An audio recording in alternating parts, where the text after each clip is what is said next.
Okay, welcome to the live stream. We are streaming live and we are talking about 2FA today, which is two-factor authentication. Hopefully everybody's having a good Saturday. Let me start with a poll question. I'm going to put this out. The poll's going to go for the entire stream. It'll end at the end of the stream and we'll review it at that point. So let me just ask that out. Glad that people can make it.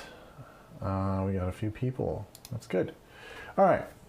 So 2FA, what is it? It is two-factor authentication. What does that really mean?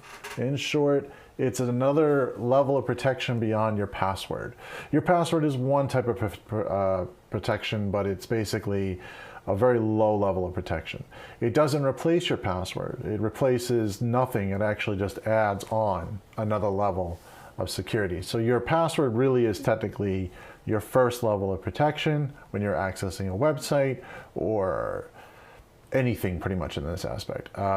If you're we're going to go over a few different websites today on how to set it up. The most common ones like Facebook, Twitter, Instagram, Google, and I think that's pretty much it for the sites that we're doing today. But there are other sites like banking sites you should definitely set it up on. And it definitely runs differently on every site. So not every site supports, a good example, they don't support all different types of authentication. They may only support SMS as a secondary factor of authentication, or it may also support things like Yubico Keys or Google Authenticator, which is also, again, free to use. Now, let's take a look at the physical hardware before we start. If you want, you can do a Yubico key. Actually, you know what? I was going to show you guys actual keys, but I can show you the site instead. Let me pull the site out because the site has more information than the actual key itself. Actually, no, let me show you the keys first. I guess let me just show you quickly the keys.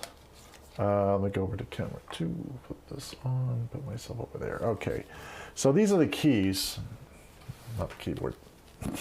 All right, let me put these a little bit closer and figure out focus. There we go. So these are the types of keys. These are two types, but they come in all different types of keys. It depends on the situation of what you're trying to authenticate with. If it's a mobile website or something like that and you're going to need authentication, you'll need something probably more like a USB-C key. They also make it in USB-C. They make it also in, I think they make it also in Lightning port as well. So if you're using an Apple device, you can also use it there. They also make one that has multiple connections on it, just in case you want to buy one key and then use it throughout the others. This is one type of authentication.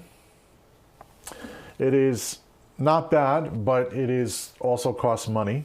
It is a convenience if you can use it. I would use a Yubico key if you can. They also have Google makes a key as well if you want to use them. You don't have to use Yubico. But the one that we recommend is Yubico because it's just the easiest to use, it's the simplest to set up, and it is the most, I guess I would say the most widely used key that's across all the others. But again, it depends on what site you're using to authenticate with. This only offers a secondary level. So again, your password is still your first level. Your password should always still be something very complicated. It should be 12 characters, letters, numbers, and symbols, but at least 12. That's the minimum right now until it changes. As of recording right now, that's the minimum. But let me show you guys the Yubico website. You could always go there. You could get a little bit more information when you do that. Let me go over to 3 and let me get rid of this. Yeah. What was that? All right, so Yubico site. And on yubico.com, you can, well, I don't need this bookmark. Sorry, guys. There we go. So On Yubico's site, you can basically see all the different types of keys they have, the different types of protection. If you notice that this is actually a perfect photo. So you have the a USB-A, a USB-C, that's a lightning port with a USB-C on the opposite side, probably more for mobile devices. A USB-C direct. These are little nanos. The nanos usually are plugged into like things like laptops and stuff like that where you don't want to take the key out. This is really probably one of those things where you would not remove the key. It's not too easy to get out of the socket. So, you know, I try to stay away from those unless you have if you're never going to be removing the key from the device. They make different types. The ones that you would want to use for consumer grade, you could use the Series 5 as the consumer grade. There's one specifically for government and stuff like that that requires specific protocols and specific testing. So if you need to have that, if you're in a government job, you may want to look into that a little bit further. Those guidelines are on there, so when you go through them, you can choose a key that's appropriate for you. Now, not every site supports key-based authentication. They may only support things like SMS or Google Authenticator, or there's a whole bunch of different types of authenticators out there.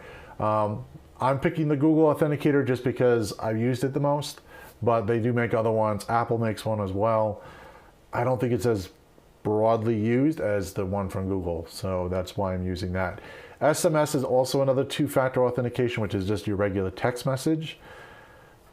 I try to stay away from those because that can be hacked, so you really don't want that. SMS it's better than nothing, I guess, but it's not the best thing for two-factor.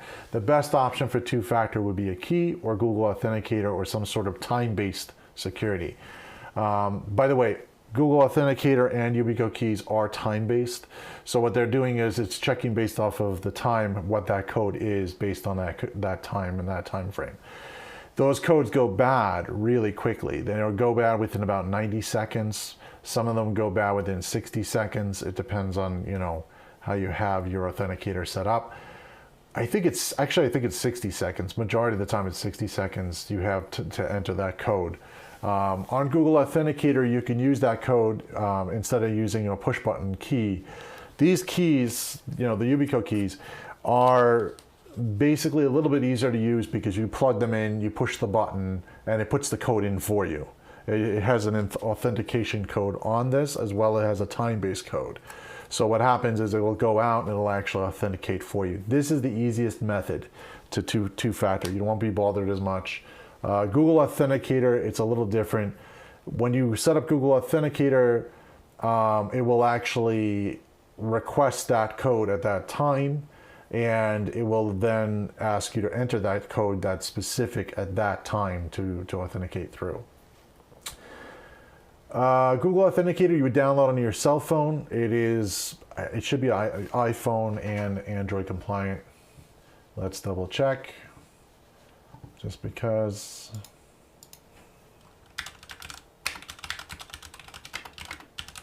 I'm pretty sure it's on iPhone. Yes. Yeah, you must have iOS 5.0 or later. Okay, so basically you do need a newer version, but it does support it, so you could use it either way. You could use it on Android, you could use it on iOS, but either one that you load up, it's a way of having that second factor of authentication. When you go to log in for your password, it's going to ask you for that code at that time. Someone said it's required when you work from home. You should be. It should be. Not everybody is set up with that type of authentication. It really depends on how they have you set up. If they're using, like, let's say VPN or something on an authentication code, and you were like using an encryption key and a username and a password, yeah, adding this extra 2FA would probably be a little bit overkill for that. But is it required? I mean, I think it is. I think that you should have it, because basically that's another level of protection that you can have for your login device. Will everybody use it though? Probably not. When it comes to at-home use, I mean, if you're on a VPN, you're very secure. Going over to, like, let's say your company network or something like that, you have a less of a chance to begin with because all of that traffic is encrypted. Anything that's not encrypted, or in other words, even when it is encrypted online, you know, if it's fully online and fully accessible by everyone, that's really where you need your 2FA. And those things are like your, you know, your bank accounts, your social media. I'm not sure if the credit bureaus do it, but they really should if they haven't. Credit bureaus, stuff like that, that should all have really 2FA on it to help protect your account a little bit further. But yeah, if you work from home or if you don't work from home, the difference is really not there. You know, everybody pretty much uses an online banking account. If you don't use an online banking account, I'm very shocked because most people do at this point. You know, or at least set up the app for your online bank so you at least notify you of fraud and stuff. But you should really have the 2FA definitely turned on to help you protect against someone being able to just guess your password. Especially if your password is less than, let's say, you know, less than 12 characters, you have a much better chance of someone hacking that account. This just offers that little extra peace of mind. So getting onto that, protecting your online accounts and even local accounts, there are ways to also protect with a Yubico key or any key to protect your Windows operating system as well. So it would require this key to be plugged in before you log in. That's another level of protection, but the problem with that is, first of all, you have to have this key every time you want to log into your computer, which may or may not be the best solution for you. Probably securing your computer is probably a better choice. You know, putting it behind, you know, something that's not as easily accessible. Yeah, I would say, you know, you could also. Oh, by the way, you also password managers also have time-based authentication. They use almost the same thing as what Yubico uses, where like they're really standard protocols. Except the only difference is you're entering a code instead of entering, you know, pushing a button on a key. Same thing as Google Authenticator, they use the same protocol, so you shouldn't have any problem being able to store it within that. The only problem with storing your secondary authentication within your password manager is that it's now not really a second device. So you're protecting your account, yes you are, but if someone compromises your password manager, then they have access to all of your passwords plus that 2FA. So really, if you really want the best protection, you really should use something like a separate device, like your phone or a key. If you're going to use your phone, obviously use an Authenticator app. Do not use SMS. SMS is really not that secure. So not sure if you guys ever seen that commercial where the person's like, oh, here's your mail. And they like tell the person all this private information about themselves. And they're like, well, how did you know all that? Well, you know, your text messages are not encrypted. It's kind of like your mail not being encrypted, right? So, or a person going through your mail, you know what I mean? That's pretty much how it works. But yeah, that's a little bit overkill, but honestly, it is a factor. So this 2FA is also called MFA, which is also multi-factor authentication. So if you see it one way or another on a website, that's what you're looking for. Most of the time it says 2FA or two-factor authentication. MFA, I think I've only seen it written once or twice on a few different sites as actual MFA. But just to be clear, they're both the same. So when they say MFA or 2FA, they mean the same thing. So let's get to, let's do Facebook first, because a lot of people are on Facebook, even if as much as I don't like Facebook, but we'll just deal. Did I open it? Yes, I did. Okay. So on Facebook, turn myself on over there. There we go. So on Facebook, I have some screenshots. The reason why I have screenshots and I don't actually not logging directly into Facebook is because there's a lot, when you go to the security pages, there's a lot of private information. And since this is a live stream, I really don't want to show private information all over the place and not have to worry about that. So I took screenshots and I went through everything step by step.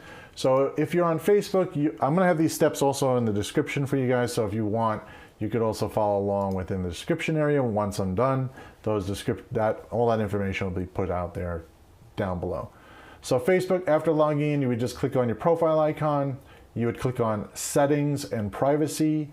Then you would click on Settings. Why is this so far in? I don't know. Click on Security and Login on the left side, and then midway on the screen, you're going to see Two-Factor Authentication, which will show up this way on the screen. So you'll have Two-Factor Authentication. It'll say Use Two-Factor Authentication. Mine's on already, but if it was off, you can click on, and it's going to lead you through the steps of how to add it to Facebook.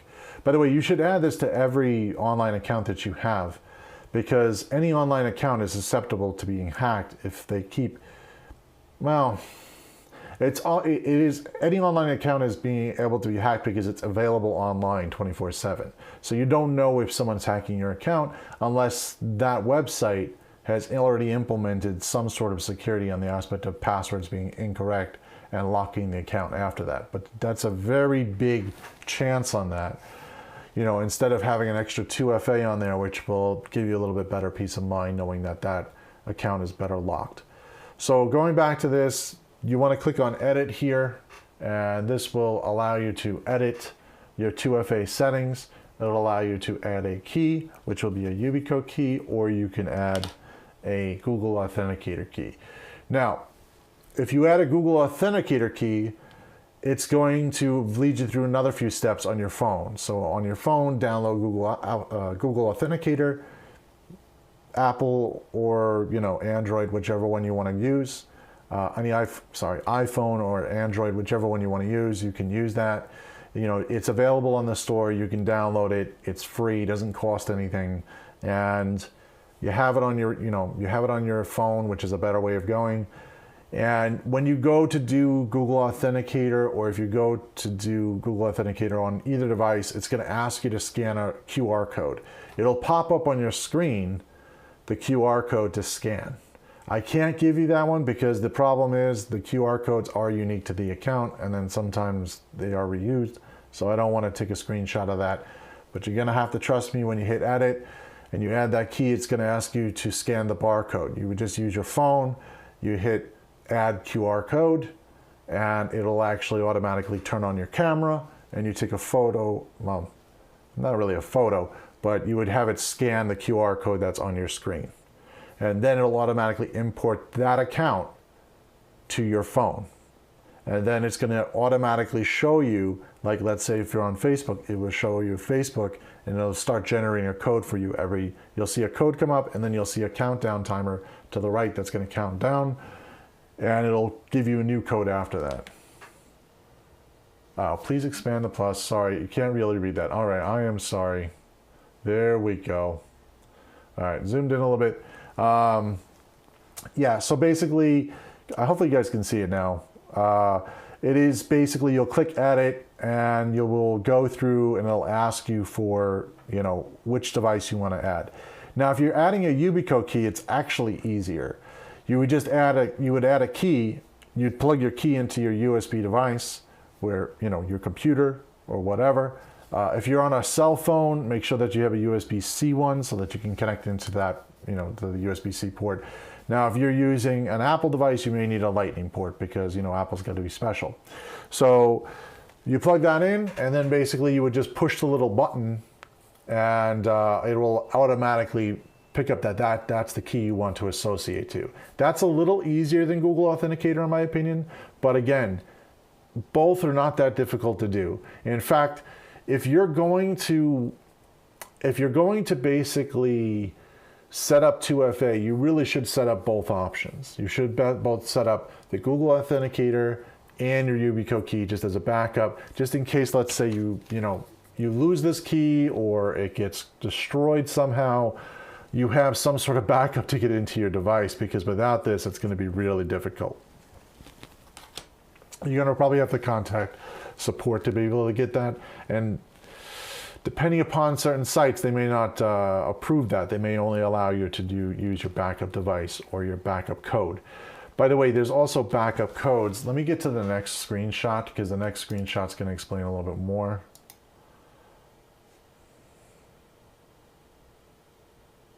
Is that the right one? Hold on one second, guys. Sorry. Let me bring up the proper one. It was the right one. Okay, sorry. So let me zoom in here a little bit to make this a little bit bigger. Two-factor authentication, it will tell you if it's on at the top. This is from Facebook, by the way. I'm still on Facebook. This is all within the Facebook's website. When you go to click on that two-factor authentication, click edit, you'll be able to change your authentication mode to turn it on for 2FA.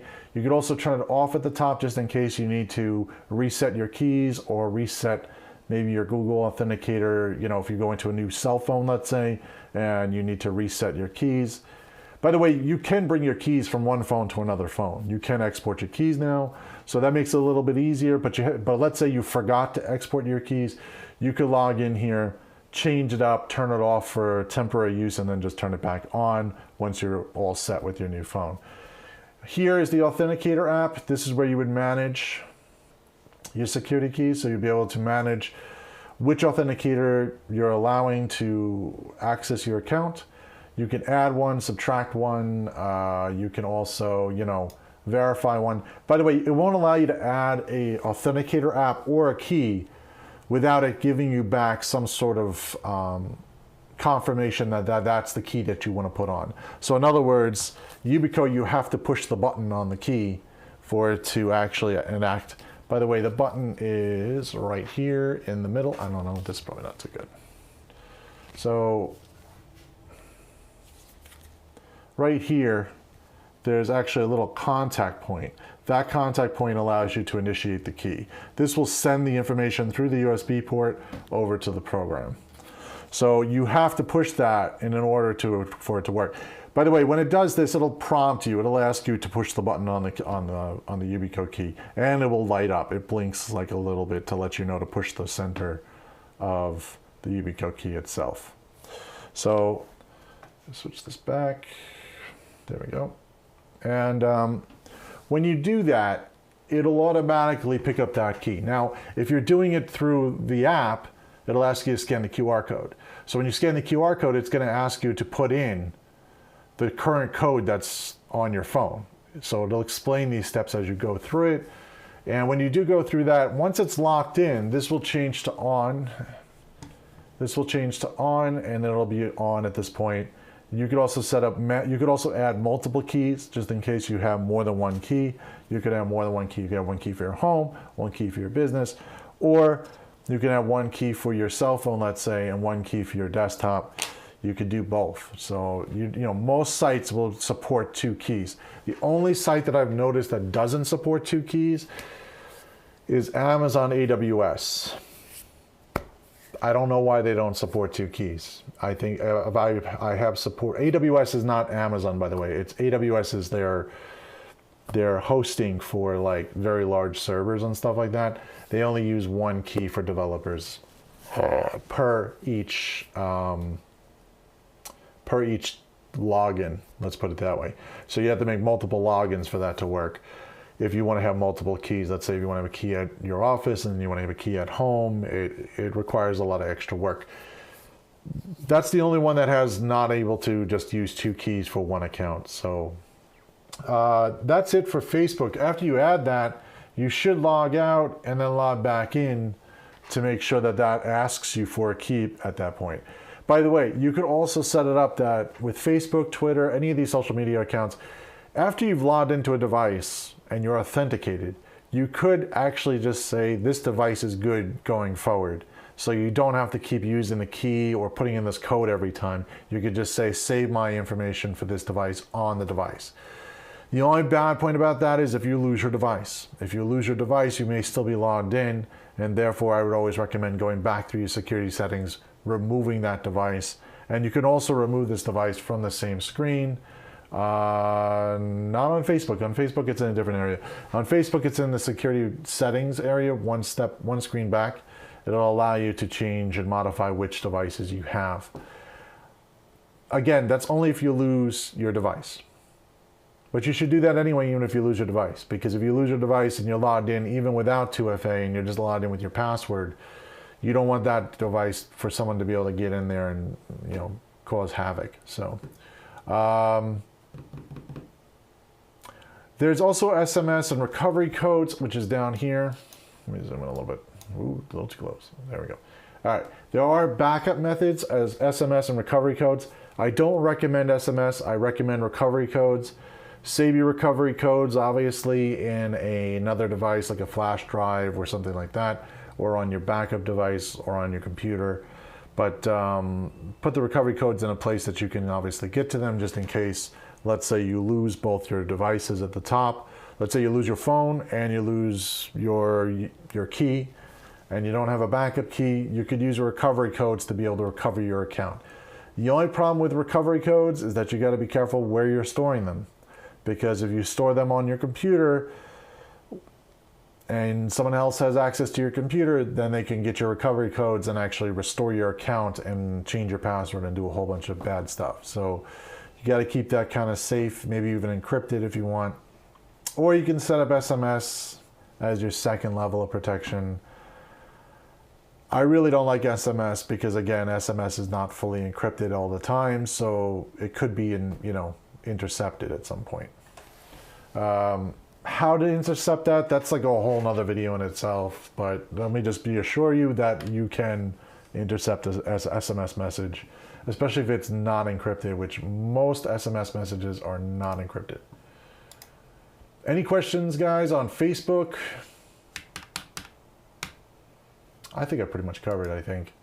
But, when you go through your setup, if you have questions after this, let's say you go through Facebook and you're setting up your secondary thing and you have no idea what you're doing, and it has, it kind of like throws you for a loop. Hey, just comment on the video and we will take a look at it, and I maybe might be able to help you through it. Twitter's kind of the same thing as Facebook, except a little different. It's Twitter. Let me go back over. Let me get a screenshot for Twitter. Okay. This one I actually marked up a little bit better. Let's zoom in. So this is the Twitter bar. And when you log in on the left side, you'll always see this bar. There's the little settings button down here. That's the little 3 dots. It's always like, I think it's 2 up from the bottom? 1 up from the bottom. 1 up from the bottom. No, it's 2 up because this counts as 1. So 2 up from the bottom, there's the little dots. You want to click those dots, and that's going to basically pop down another window that's going to say Settings and Privacy, which should be the next slide. Yep. And this is your Settings and Privacy area. This is the main area, but what you're going to go do is you're going to go over to Security and Account Access, which is on the left. Yep, I have it, but this is a better shot. Here we go. So on the left, you have Security and Access. You're going to choose that. And then on the right, it's going to say Manage Your Security, Manage Your Account Security. I feel like this was actually easier than Facebook, but I could be wrong. Twitter is... someone has said Twitter has their own also if you use their mobile app. Okay, did not know that one. So Twitter also has an Authenticator app. The question is, can you use the Twitter Authenticator on other services, though? I don't know. But I know Google definitely works across a lot of different services, and it's been already implemented to a lot of different places. Twitter might be able to also, so I guess if you want to add that as maybe a backup, you could also use the one from the mobile device as well on Twitter. So what you want to do is you want to click on Security, and then you're going to add your next page here. You're going to have this lovely thing come up with 2-factor authentication, and you're going to basically choose the options you want. No, you can't. Okay, so it's just for Twitter. Okay, so Twitter's Authenticator is only for Twitter. But you could use that as a secondary backup to your regular 2-factor authentication. The more you add, that's just in case if you lose something, you have a bit way back into your account. But if you want to go with the regular standard stuff, go with Google Authenticator, go with, Yubico Keys, they're very standard. So when you choose this, you're going to see there's a security key option and an authentication app option. You can choose either one or both. When you go to turn them on, it's going to then ask you to go through the steps like how Facebook did, where it's going to ask you to put your key in, you're going to push the button. If you don't use a key and you use the Authenticator app, then it's going to ask you to scan the QR code. You scan your QR code with your phone, and then you're able to then put in that code number and authenticate back. So after you check those off, make sure you always do more than one though, just in case if you get locked out. They also still have backup codes. So if you noticed down here, there is still backup codes. So you can create a backup code set. If you do that, again, save it in a good spot. If you want to save it on flash drive, you can. The only problem with flash drive, I know that's like the most go-to because a lot of people are like, well, flash drives are cheap. And they're removable from the computer, so you don't have to worry about it. You can lock it in a safe, blah, blah, blah. But the problem is that flash drives don't really sit very well in cold storage. So in other words, meaning there's no power to that drive for a very long time. You may end up losing that data within about 1 year to 2 years of it sitting without it being plugged in. So I don't recommend that method. I recommend that if you're gonna go do that, either put it on a flash drive that you use constantly, or put it as part of your backup set. If you want to put it for your backup, you know, if you're concerned about backup, you should watch our last video about backup. It'll basically be a way of keeping that key a little bit longer and not having to worry about it being destroyed because of media. So definitely do that. Now it says create a one-time temporary password to use with third-party devices. I'd stay away from that. That sounds like something that would probably be a bad idea. So I don't know why this is part of security. It feels like that's not really secure at all. So I'd stay away from that other option, and I would just stick with the current ones. You know, Authenticator app, security key, and your backup codes are more than enough. Again, you could do text messaging, but again, we're back into the same loop here. It can be, you know, it can be intercepted. So let me move my mouse around here. Why am I going the wrong way? Okay. Is there another screen? Yeah, so basically authentication app, security keys. I just circled this. I don't know why we have two of these. Oh, you can also manage your security keys here. If you lost a key, you can remove one key. By the way, when you add a key, it'll ask you for a custom name. So, like example, if you have more than one key, you have one key for, let's say, your home, and you got one key for your laptop, you would say home key, and the other one would be called laptop. You know, just keep it simple. Don't go crazy. Just go by destination or wherever it is. If it's on your keychain all the time, just say keychain.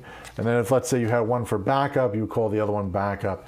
And you could put a label on the back of these keys. You know, it's not going to hurt the key by putting a little label on it. Just don't cover the USB connector on it, and then you should be fine. Instagram. All right, Instagram is kind of the same. Again, we're back to the same thing. It's very much the same on the security pages. It's just labeled a little differently. But let's go to Instagram.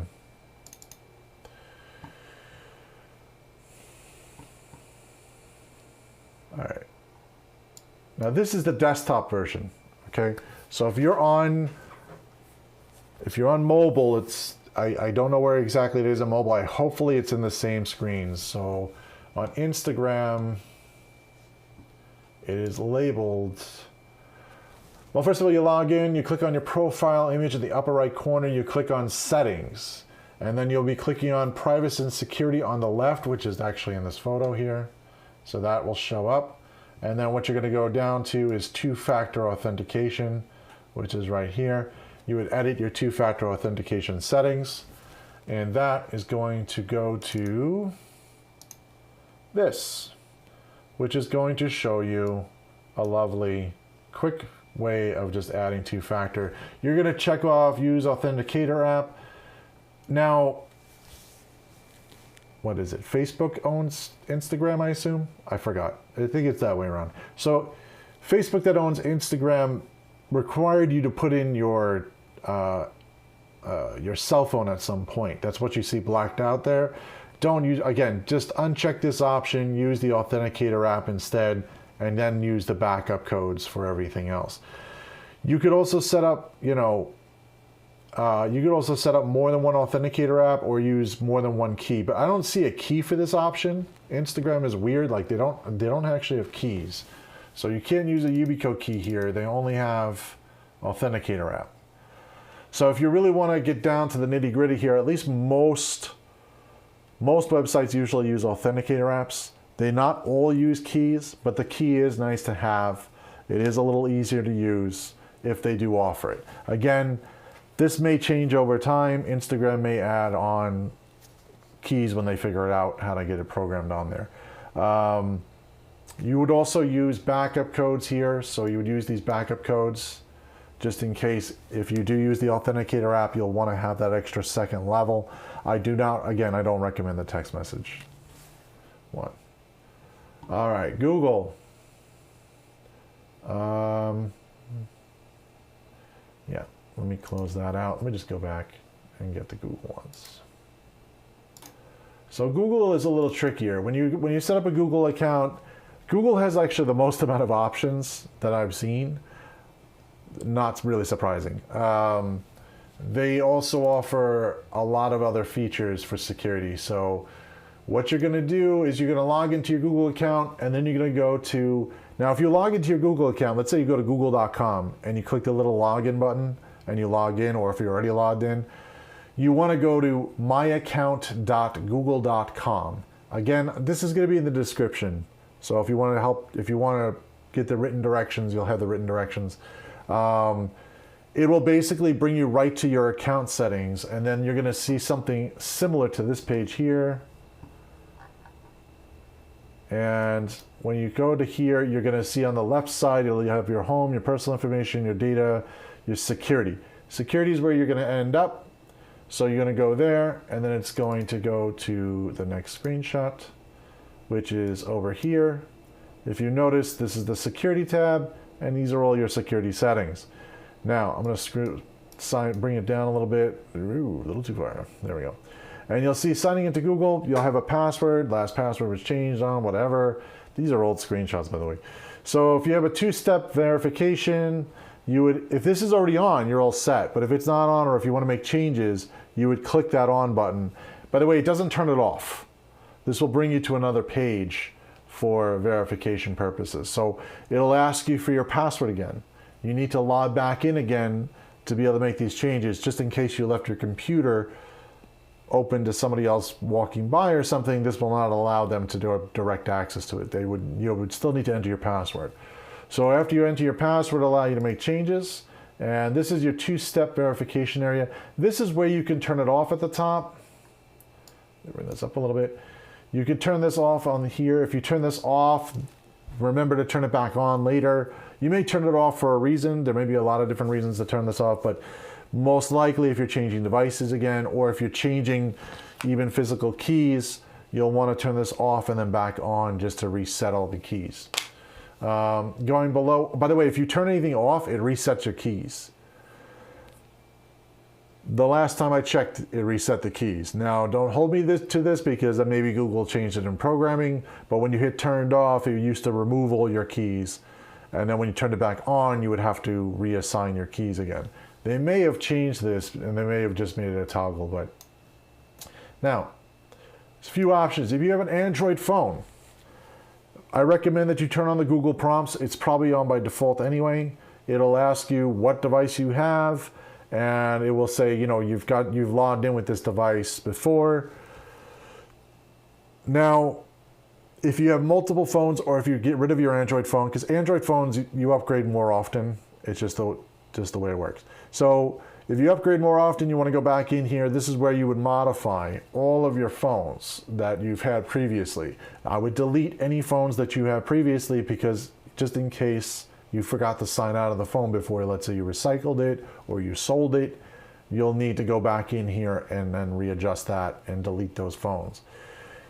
That's one. By the way, Google will allow you to authenticate with your Google Android device, or allow you to do it through an Authenticator app or through a text message. Again, I had text message already set up, but I removed it. It's not even enabled. It just re-outputs your cell phone number again. So that's why it's been black. But in this same area, you could be able to click on Google Authenticator and do it through Google Authenticator if you want. If you have a Google account and you're using an iPhone, the only option is really the Authenticator app or using a key. You could also use security key down here at the bottom. And of course, you still have backup codes, just like everything else. You can do backup codes. Again, backup codes, just keep it very safe. These are codes that can literally reset your account. So that means that even without a password and they have that backup code, they could do some damage. So you don't really want to like lose those codes. And security key, again, you can add more than one. You can add, a different key. You can have more than one key. Now, Yubico doesn't make a Bluetooth key, like a key that's basically very wireless. It only makes one that's NFC. This is by design and for security purposes. Google does make a Bluetooth key. I don't trust the one from Google. Let's bring it up. Let's bring it up anyway.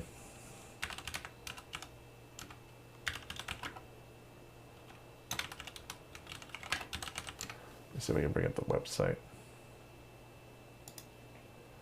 Unless they got rid of it. I'm not a big fan. Here we go. Not a big fan. Oh, why?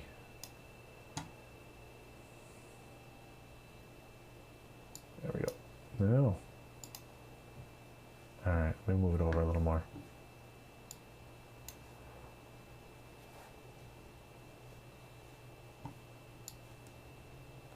Okay.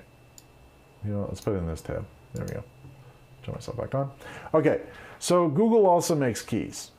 They make, if you notice, this is a Bluetooth key as well as a regular key. I'm not a big fan of Bluetooth as a security key. The reason why is because Bluetooth itself has been hacked. It has had problems in the past. We've had a lot of security issues. Therefore, I try to stay away from them. I would recommend that if you're going to use a security key like this from Google, get the one without the Bluetooth. I think they have ones without Bluetooth. Not 100% sure, but we're going to take a look really quick. These are only NFC. Wait a minute, did they actually change it back? That might be just NFC. If it's NFC, it's perfectly fine. If it's Bluetooth, I think they got rid of the Bluetooth ones because of exactly what I'm saying. Bluetooth is not 100% secure. It also, like NFC requires you to tap to the phone. So in other words, it has to be within close proximity for it to work. Bluetooth works 30 feet away. So imagine having a key sitting on your desk and then someone being able to steal your key from an office down the, one office over. You know what I mean? So that's why they probably got rid of Bluetooth. But they actually went back to the regular ones. So these are just NFC and regular USB-A and USB-C connections. I don't see one for Lightning. Yeah, they're recommending that you use the NFC portion for the iOS device. So again, you can use that. By the way, with NFC, what you're doing with NFC, this one actually supports NFC. So if you took this and you want to use this with NFC, you would take your phone. Let's say this is your phone. It's my hand, but it's a phone. You would put it to the back of the phone, and it'll automatically read this key. So it'll allow you to not have to plug anything in. You just have to contact it. And by the way, it has to be contacted. A lot of people make the mistake of like leaving it like over here or something like this amount of far apart. That's not good enough. It has to be literally touching the phone. So there's one other little problem. If you have an iPhone with a case on it, this may not work depending upon how thick your case is. If you have a very thick case, this may not touch may not be received by the NFC being close enough. I haven't tried the iPhones ones. The one, I only have Motorola Androids, and the Motorola Androids do read through the case with no problem. So I'm going to assume the iPhone will do too. Again, I don't know, because iPhone also has like OtterBox, whatever it is called. It's a little bit thicker case to protect your phone, which is great, but it also may protect your phone against not being able to use NFC. So yeah, it really depends. If you're, again, try it. If it don't work, then take the case off and then see if it works. If it take the case off and it works, that's great. or you get one that just has a lightning port on it. You know, that's why Yubico has one that has both. It has Yubico has a lightning port, and that's this one here. This is the lightning port with other one. Maybe, I don't know if you guys can see it. Maybe with the plus. Let's zoom in on this. There we go. That's a little better. It's a little too big, but whatever. This is the one that has a lightning port as well as a USB-C on it. If you're unsure, that's the one you get. You know, that one basically offers both, has both options. It won't work on a desktop, unfortunately, because most desktops usually don't have a USB-C connection. But if you have, I guess, Apple and you're going all Apple, you'll have a lightning port most likely on your desktop. So it does work fine with OtterBox. Okay, so OtterBox, okay, I guess, you know, yeah, iPhone, yeah. So one of our chat people, well, actually it's one of our moderators, has said that basically it does work with OtterBox. So I'm going to take their word for it.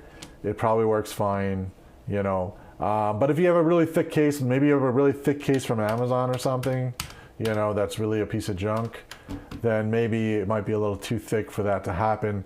Again, something to just be considerate about, but I'm pretty sure, again, it should, most of the developers have already thought of this that are doing hardware. They should understand that, like, this should work, you know.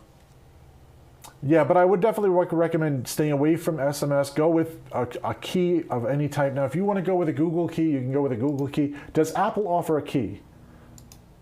I don't know. Apple security key. No, comes up with Yubico.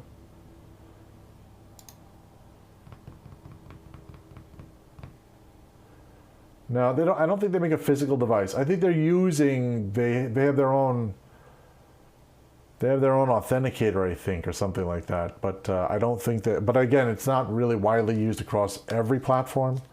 So you might be better off with a regular key or an authenticator app at that point that actually is supported across multiple.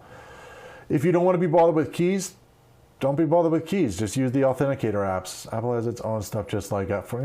Okay. So Apple, you know, someone's saying that Apple has its own stuff just for Apple. So I guess maybe they have their own security key. It's just not. Is it on Apple's site? I hate to give Apple any type of extra time for this, but it's probably an accessory. I think they're using their phone as the key. I don't think there's actually a key. They have AirTags. That's the most scariest thing. All right. Well, I don't see one, unless you guys know of one. But I think they're using their app as, like, they're using their own devices as an authenticator too. They have that as an option. But again, I haven't seen Apple's authenticator on another website that's not Apple. So it may only work within the little Apple realm, you know. Yeah, uses the phone as a key. Okay, so that's what I was saying. Yeah, uses the phone as a key. Kind of like Google Authenticator, the only different, well, actually not Google Authenticator, but Google's, what do they call that? Not the Authenticator app, but they call it Google's device authentication. You could use a Google device like your Android phone or something like that for authentication. I have seen that on multiple devices. I have seen that somewhere else. Apple has Face ID. Face ID is different. Face ID is for logging into link there. Oh, there's a link. Okay, so two-factor authentication for Apple ID. Okay, so they do use, yeah, you could use your device for actual authentication, which, you know, that's perfectly fine. That's, again, that's something very, very similar to 2FA, and you have to have it there, so, you know, that would work. Sorry, I'm looking down. This is two-factor authentication, okay, security design. All right, so basically, yeah, you would need the other, you would need your phone, or, you know, or your desktop computer could become that device. Now, the only problem I have with this is if you're logged into, you know, let's say you're part of the whole Apple generation, right? And I say Apple generation meaning you're just bought into Apple. Everything is Apple, Apple, Apple. Let's say you have a PC at work, a PC at an Apple at work, an Apple at home, and you have your Apple phone, and you go to authenticate, let's say on a current Apple device. It's going to show up on all your devices that you're logged into. So anyone that you've logged into with your Apple Store ID would probably show up with that prompt. Again, may be fine, it may not be fine. It depends on how you have your security set up. If you log out of your Apple device every day, then there's no problem. But if, let's say, you left yourself logged in at your office, then somebody has access to that code. Yeah, every time you log into Google, okay, sorry, I'm missing some chat here. So Apple uses the Apple ID. Yeah, that's, and it does work, by the way. I have Macs. I've tried it. It does work. It does ask for that. If you log into, let's say you want to log into your Apple developer account, it'll definitely ask you for that 2FA, and it'll ask you for that other device to log into.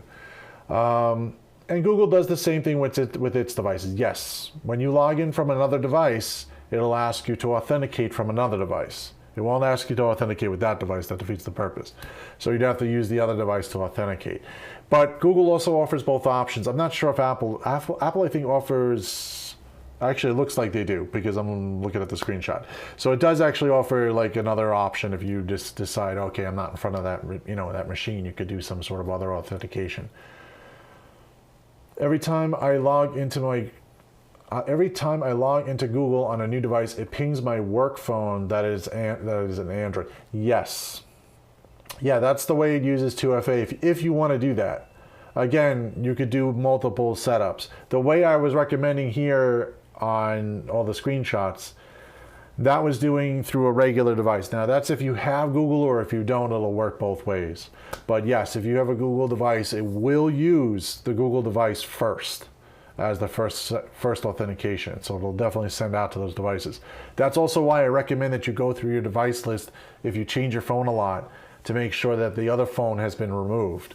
Not just for authentication purposes, but it may also have access to other Google services that you may not want other people to have access to. So again, just go through your list and make sure it's always good. I would do this once a year anyway. I mean, make sure that you have, this is a once a year thing, just to make sure your accounts have 2FA on them. Log out of them once in a while. Make sure that you have the password, well, make sure you have the password first before you log out. Log out of your devices once in a while. Double check to make sure that your 2FA is on, so that when you go to log back in on it, it'll think it's a new device and it'll re-ask you again, hey, do you want to come back into the service? Do you want to add this device back in again? So, as a security measure going, if you, especially for people that are home users, now business users, we're kind of good about this because we'll remind you, your IT staff should be reminding you, hey, you know what, we got to go through the authentication list and make sure everybody's proper, just because of turnover, But for your home accounts, this is something that you have to be diligent on. As a home user, you should really be doing this yourself and making sure your account is, up to date. With businesses, same thing. They really should be doing it themselves, but you're going to always get a reminder anyway from us because we are paranoid about that. We're going to make sure that any old employees that have been removed have been removed. But with a home user, there's only one person, or maybe a family of people. But those people need to be, rechecked to make sure that, hey, has any weird devices been, logged in? That could be an odd thing. So, yeah, that's all I've got for 2FA. I don't know if I forgot anything. I'm hoping I didn't. There are a lot of options. I recommend Keys are the best way to go. But again, Keys and an Authenticator app, you really can't beat that. Not every bank also supports a lot of like higher end stuff like Google Authenticator and stuff like that. If your bank doesn't support it, send a message, let them know, hey, this doesn't support it. The only way you're going to get them to change is by them saying something, by someone saying something. I've had banks before, and I also vote with my money sometimes too, where like, hey, you know, if my bank doesn't support that security, I'll go to a different bank. You know what I mean? It's not a big deal. I'll just basically pass on that one. You know, it's very important to have. So I did send out a poll. Hopefully everybody has answered the poll. Let's see. Let's see. Has everybody answered the poll? Maybe I'll give you guys another few minutes on the poll, because I feel like some people are trying to join in a little bit late. So we'll wait like 2 minutes for that. In the meantime, you know, I wanted to talk about also some parts of security also that you should be thinking about is your password. Your password really does make a difference. You should have 12 characters, letters, numbers, and symbols. We already have a password generator. You're welcome to use it. It's not directly on our site enabled, but you can get to it.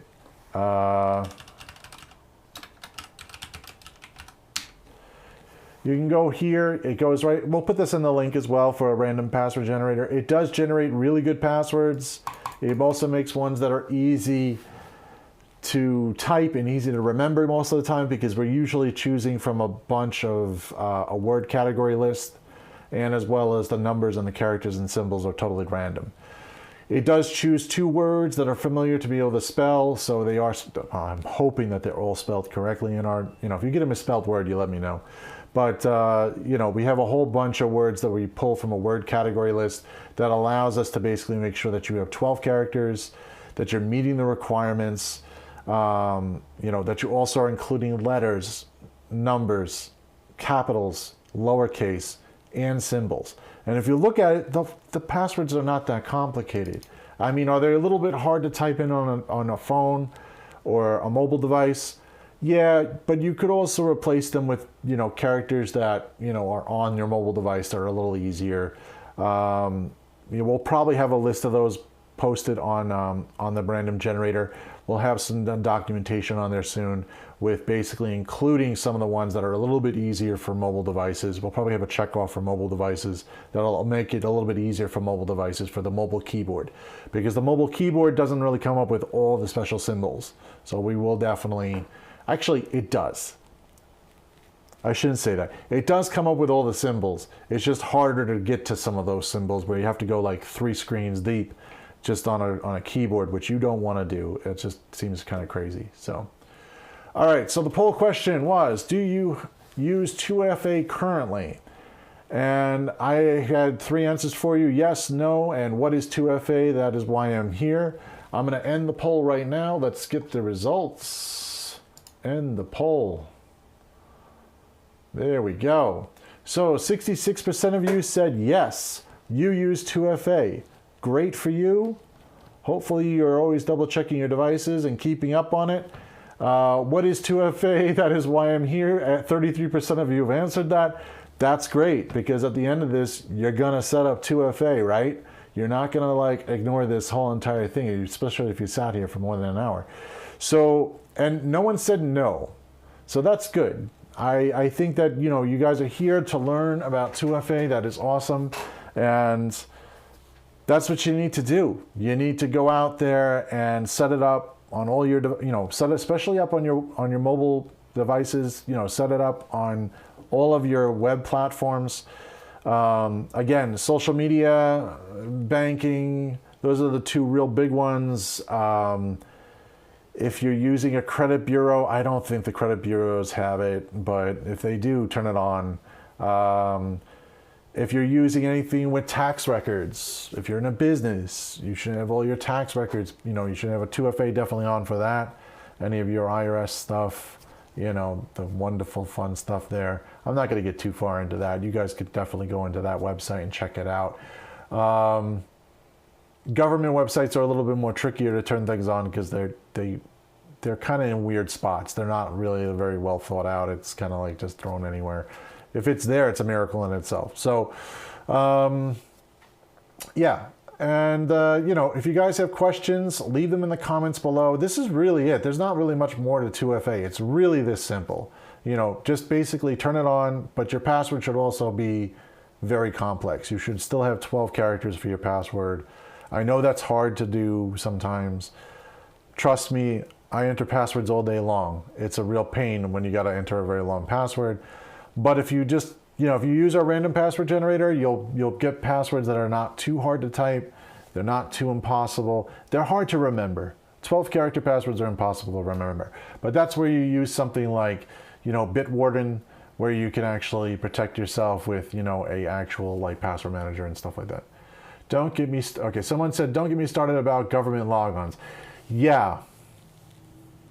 Take it from somebody that's been logged into a lot of government sites there. It's a pain. It's a real pain.